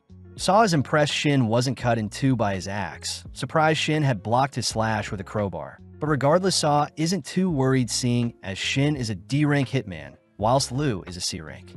Shin is shocked that his rank is lower than Liu, something Saw rubs in seeing as D-rank is the second lowest rank, but this only pisses Shin off. As Shin charges straight for Saw declares he'll cut Shin at the waist, but having read his mind, Shin blocks with a bag of animal treats, only to send out a kick that whiplashes Saw's head. Shin says his rank will become better once he defeats Saw. But as Saw recovers from Shin's kick, he slowly heads over to his bags, only to retrieve some rope. Saw says everyone he's slain had appreciated his actions, choosing to tie the rope onto his axe to spice things up, and when Shin tries reading Saw's mind, he's petrified to see that Saw's mind is clouded with only killing intent. Swinging the rope towards our duo, Saw's axe shreds the surrounding area, forcing our duo to stay on the defensive as they notice Saw hot on their tracks. Unable to predict Saw's movements, Shin and Liu rack their brains for a way to fight back, but seeing Saw's axe in front of them, Shin tackles Liu to evade a lethal attack, accidentally sustaining some damage in the process. Saw mocks Shin for being unable to read his mind, but out of nowhere Liu draws Saw away by firing some nails at him with her nail gun, giving Shin the opening to blast Saw with a makeshift flamethrower. Sadly, even such an attack can barely phase Saw, freaking out our duo. As Saw tosses his axe at our duo, he purposely aims for the propane tank behind them, creating a massive explosion, but this time Liu tackles Shin out of the impact zone. Saw chooses to douse himself in some ethanol to cleanse his wounds, tossing the remainder of the bottle towards Liu, but Shin begins to panic seeing Liu unresponsive. Shin blames himself for being so weak, cutting over to Mishimo, who asks Sakamoto if Shin was his strongest partner, making Sakamoto admit that Shin has the potential to grow into someone very strong if puts his mind to it. Back with Shin, He is helplessly thrown around by Saw, who offers to carve open his head to study Shin's brain. But when Shin hears Saw will be hunting the Sakamotos next, Shin can't help but feel guilty. Hearing that Saw will take great pleasure in tearing the Sakamotos apart, Shin begins to boil over, suddenly feeling a weird sensation as his senses have become heightened. As Saw swings his blade at Shin's back, Saw is surprised to see Shin was able to evade his attack, beginning to feel a strange aura from Shin. When Saw tries swinging his axe again, Shin magically blocks the blow, declaring that he can see Saw's future, only to throw out a flurry of punches that knock Saw down. Saw gets weirded out by how Shin is acting, attempting to swing his rope to attack Shin from afar, but Shin closes the gap, hitting Saw once more. With every strike, Saw helplessly slashes the air, annoyed to see that Shin truly is able to see his attacks before he can make them. As Shin hits Saw with a lethal blow, he sends Saw crashing into the ground below, all whilst thanking Saw for being the catalyst to his awakening. Flashing back, Wutong warns the gang that the criminals have already begun to make their move, revealing that the criminals' readiness potential is something they need to assess, especially since it may mean life or death.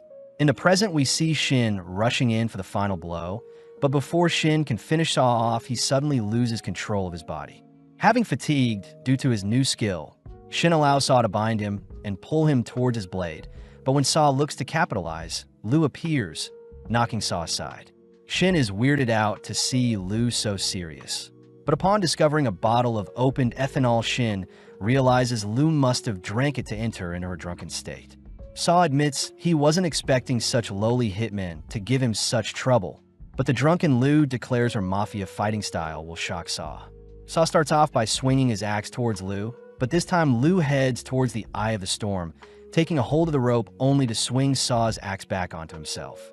Seeing as he's lost track of Liu, Saw receives a devastating knee to the head, forcing Saw's mind to go blank, allowing Liu to slam and pin Saw onto the ground. Liu says she'll cut off a finger for each of Saw's victims, starting off by driving a mini shovel into Saw's arm, but Saw suddenly begins to beg for his life. Liu says Saw has no right to cry for help, something that scares Saw as he begins to flee the scene, but Liu manically chases after her prey.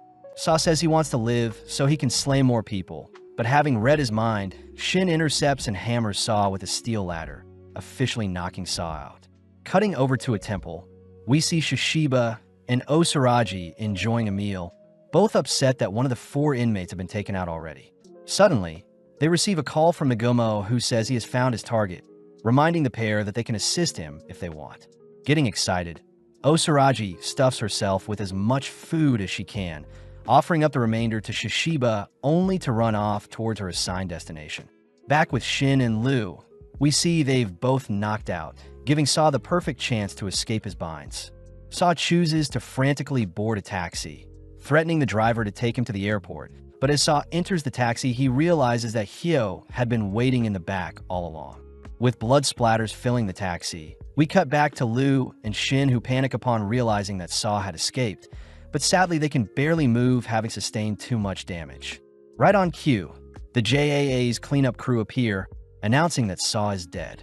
Shin recognizes the cleanup crew to be floaters that take care of the aftermath of a hit, and seeing as they've been fighting for too long, they quickly hurry back to Sakamoto's. Cutting over to Osaraji, she is seen praying at the temple, wishing out loud that she can successfully hunt down the inmates. But out of nowhere, Dump appears beside her. Dump chooses to rail Osaraji into the nearby shrine with a spike from her palm, all whilst wondering why people close their eyes when they pray. But having blocked Dump's attack with a coin, Osaraji says her prayer has been answered. Osaraji suddenly dashes behind Dump, choosing to educate her by bashing her head into a nearby statue, twice since prayers start with 2 bows. Next, Osaraji slaps Dump's face twice to symbolize 2 claps, and to top things off, Osaraji pile dries Dump into the ground to wrap up their prayer with another bow. Dump manages to bounce back from the attacks, getting excited to face a formidable foe, all while Shishiba wonders where Osaraji has run off to. Osaraji notices Dump erecting several spikes from her body, but Osaraji asks Dump to give herself in, something that annoys Dump as she strikes Osaraji with her spikes. Dump says it's unfair that she was given the death sentence after loving many people. accusing Osaraji for sharing similar intentions when hunting people down, but Osaraji is revealed to have blocked the spikes with her briefcase. Osaraji says she simply follows the will of the association. Plus, she says Dump is nothing more than a fly to her, pissing Dump off as she forces Osaraji to evade her advances, all whilst managing to disarm Osaraji of her heavy-looking briefcase. As Dump advances towards Osaraji, she demands that Osaraji retaliate, but Osaraji seems to be observing the number of spikes Dump has at her disposal. Osaraji fears that Dump may have more spikes hidden, choosing to borrow the temple's bell only to propel the bell towards Dump with a kick, something that sends Dump flying through the shrine and onto the ground below. Dump is annoyed at Osaraji's movement, suddenly noticing Osaraji checking her fortune before her, something that gives Dump the chance to sneak up on her and attack with her spikes. Having pinned Osaraji against a tree with a spike to her hand, Osaraji utters that it's weird for gods to create monsters like Dump and herself, and when Dump orders for Osaraji to cower in fear, Osaraji monstrously deepens her wound in order to reach Dump. Managing to grasp a hold of Dump's hand, Osaraji lands a powerful kick on a Dump, something that makes Dump reminisce on life, as her spikes were always a deterrent to the one she loved. Dump says every time she showed affection to someone, they would simply be slain by her spikes, something that forced her to give into her curse. In the present, Dump refuses to give in as she chases after Osaraji, but with each advance, she is sent flying by Osaraji's sheer strength. Dump declares she'll make Osaraji her next love, helplessly being thrown back and knocked aside, all whilst Osaraji coldly marches towards Dump. Dump cries that it's unfair she was unable to express her love to the people she cared about. But having heard enough, Osaraji retrieves her suitcase only to unveil her buzzsaw. Osaraji reminds Dump that she is just like her, and it's thanks to killers like Dump that Osaraji has a reason to live, something that touches Dump as Osaraji blitzes towards Dump, instantly ending their duel. Elsewhere, we see Mishimo high up in a sky tower, declaring that he'll help track down the inmates. At the same time, we cut over to Kashima, who receives word of 2 of the inmates passing, but he could care less, declaring that the inmates have drawn the attention of the order members, giving them the chance to proceed with their grand scheme.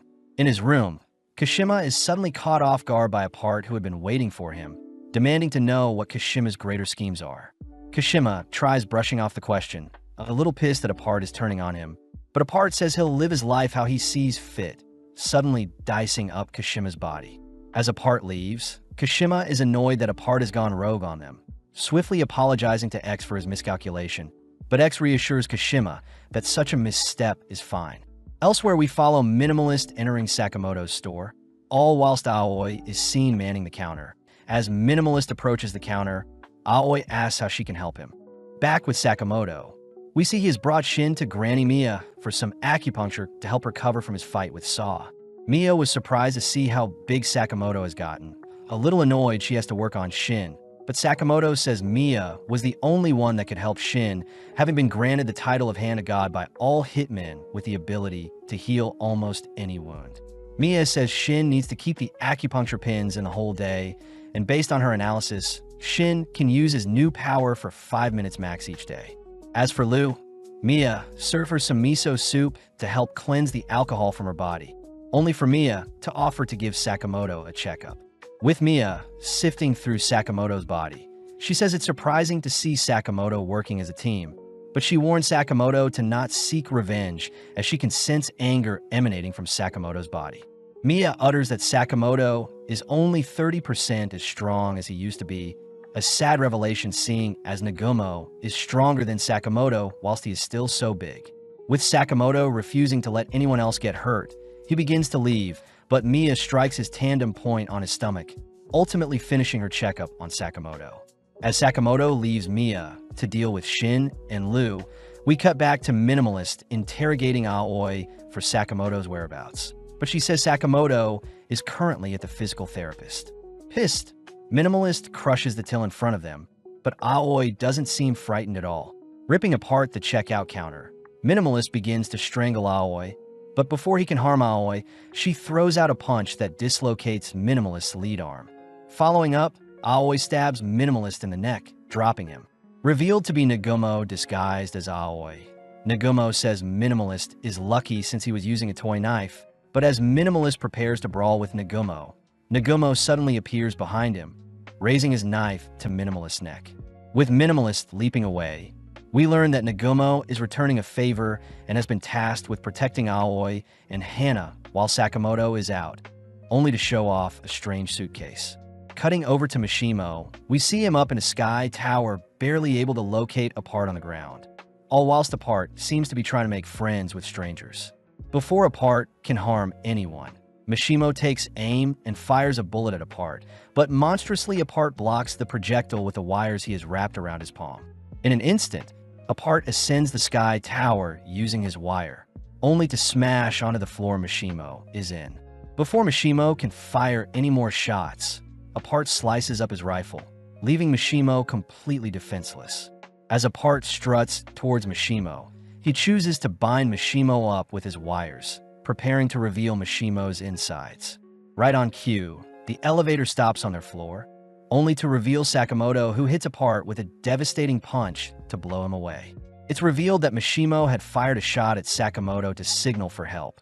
And as Apart excitedly gets up to brawl with our duo, Sakamoto utters that he is strangely pumped up today. Back with Minimalist, he reveals that he has slain 432 people, wondering if Nagumo could entertain him. When Nagumo makes fun of Minimalist for showing off, Minimalist rushes Nagumo, but Nagumo easily evades, only to ask Minimalist to not destroy too many things. Minimalist is horrified to see Nagumo had swiped his phone, and as Nagumo sifts through Minimalist's search history, Minimalist demands his phone back, all whilst tossing a shelf at Nagumo. Nagumo simply slips the attack, prompting Minimalist to crush up some nearby, shelving to use as projectiles, but Nagumo simply continues to dodge the attacks, all whilst Minimalist wreaks havoc. Having decimated the store, Minimalist ferociously searches the surrounding store for Nagumo, but having transformed into Minimalist himself, Nagumo grabs a hold of the inmate's neck only to drag him into the air. Minimalist is horrified at Nagumo's sheer strength, unable to do anything as Nagumo sifts through his pockets, only to realize Minimalist has nothing interesting on him. As Nagumo tosses Minimalist aside, he unveils a strange-looking weapon hidden in the briefcase, only to ask Minimalist how he wants to be taken out. Nagumo says his weapon has 6 functions, offering Minimalist to pick a number, but this only infuriates him as he rushes Nagumo.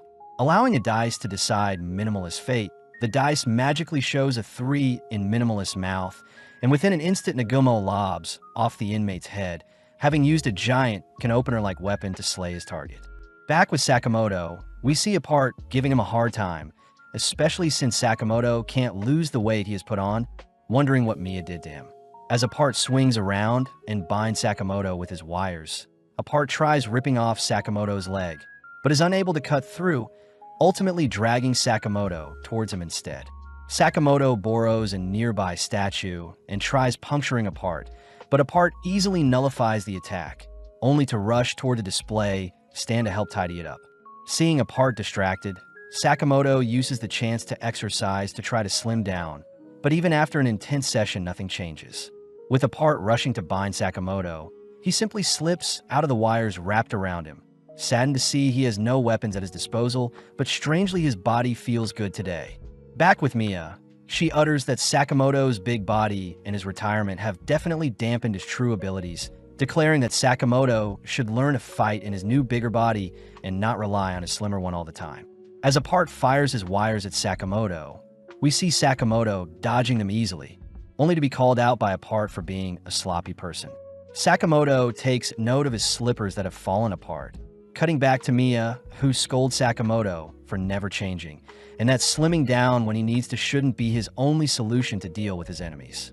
With Sakamoto finally realizing what Mia was trying to tell him, Mia says her strike to his stomach earlier was to ensure Sakamoto could get a feel of how big his body is, and in a split second Sakamoto appears behind Apart, monstrously slamming Apart into the elevator. Mia says Sakamoto's bigger body is more deadlier than anyone thinks, and as Sakamoto and Apart ride the elevator downwards, many onlookers catch a glimpse of Sakamoto brawling with Apart midair. Staying on the offensive, Sakamoto beats Apart senseless, ultimately falling onto some steel frames. A part is mesmerized to be fighting someone so strong, asking if Sakamoto would chat with him, but Sakamoto simply retrieves a metal bar ready to end their bout.